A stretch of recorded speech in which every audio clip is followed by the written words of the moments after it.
So this is the 1 litre Flexspray insertion pot. So you need your insertion pot complete with the pump, and then you need your injection hose with a suitable fitting.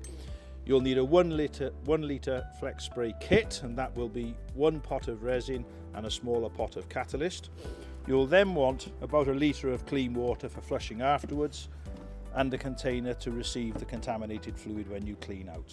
So first of all, have a check through the insertion pot, make sure that it's in good order. So the hose needs to be intact, needs to have suitable fitting at this end to go onto the main, needs to have a squeeze off valve there, which should currently be in the closed position as it is. So before you open the lid on this, make sure that the vent valve is open. So on the side here is a vent tap. It's currently in the open position. That would be closed, that would be open. So we know there's no pressure in the pot, and we can also check that on the gauge, so it's showing 0 pressure.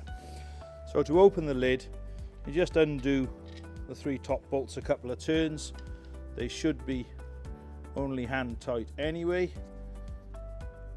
And you leave the lever arms pointing in the opposite direction to the holes, because what you're now going to do is twist that lid and remove it off over all 3 bolts to reveal the insertion tube. It's a good idea at this point to just have a little look down that insertion tube and make sure that it's clear of old resin and debris. That all seems to be good. We just check that the pump appears to be working and that the pot itself is clear of mess and debris and old fluid, which it is in this case. So just give that a couple of goes and we can hear the pump working there. That's fine. So next thing, making sure that you're wearing some safety glasses and gloves. Choose a suitable work area. Take the lid off the resin. Take the lid off the catalyst. Add the one to the other. Set the pot aside. Put the top back on that and just give it a good shake for at least 15 seconds. It mixes quite readily. Set it back down. Remove the cap and set aside, and then put the container into the insertion pot. And take your lid, make sure the insertion tube goes down into the top of the resin there. The handle, this won't fit if the handle is over the pump, so you need to orient it so that that is away from the pump.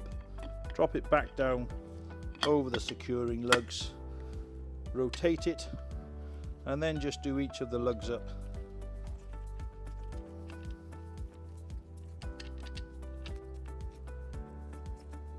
Just hand tight.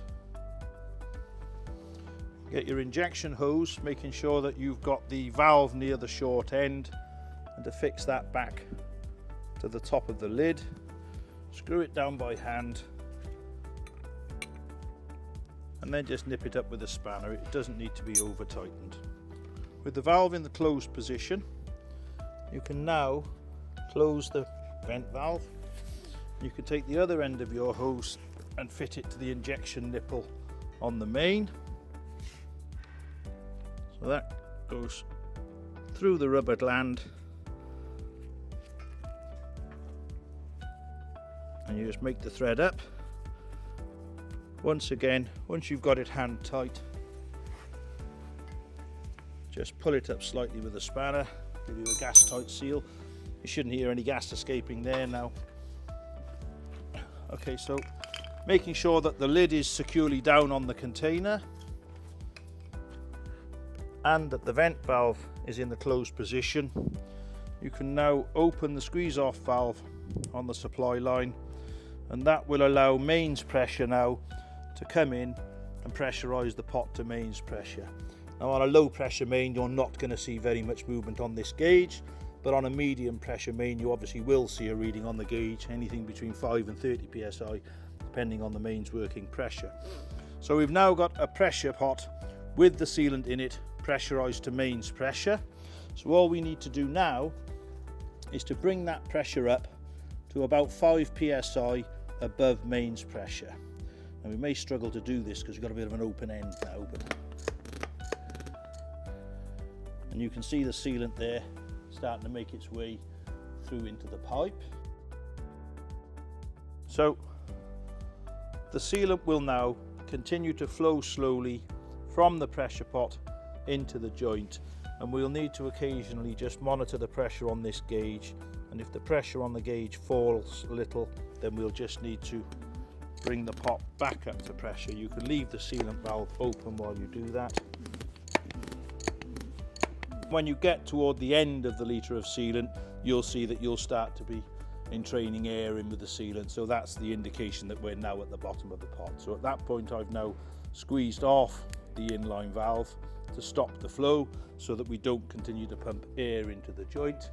We've now exhausted all the sealant, the operation is complete, and we'll start to strip everything down and clean it off. So having shut the supply line off, we can now disconnect from the joint itself. Be careful that, if you're on a medium pressure main, that you don't get a little spurt of fluid out in your face here, so put your head to the side, just break the joint, unscrew the back nut, remove the sealant tube, and then take your brass cap from wherever it is that you've decided to hide it, and just get your spanner.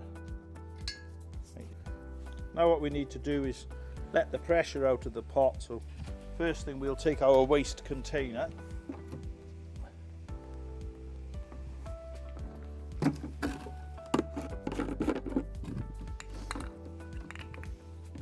we can let the pressure out the pot in two ways really, but probably the best thing to do is just exhaust as much of this fluid as we can into this container,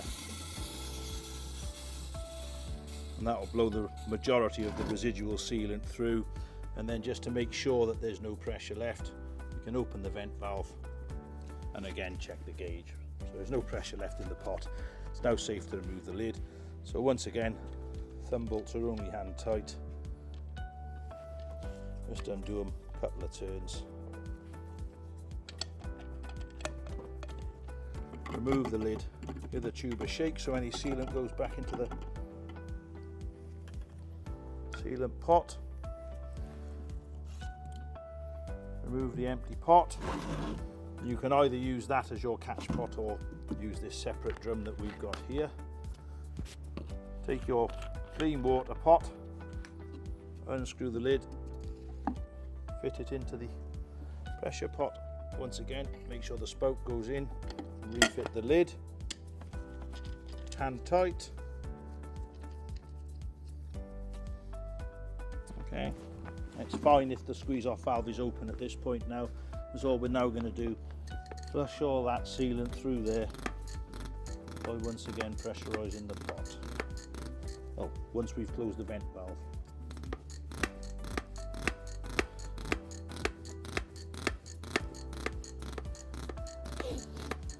The sealant will run much faster this time because we've got an open end. We're not trying to inject it into a joint here, so this process won't take long. Blowing air through, so our pot of water is exhausted. Once again, we let it vent, open the vent valve on the pot, check the gauge, that's fine. Remove our hose. Just for good form, we'll close the squeeze off valve, try and trap our glove,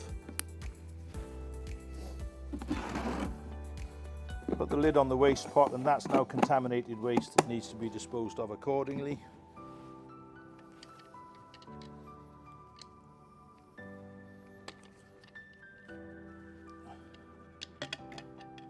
We can remove our lid,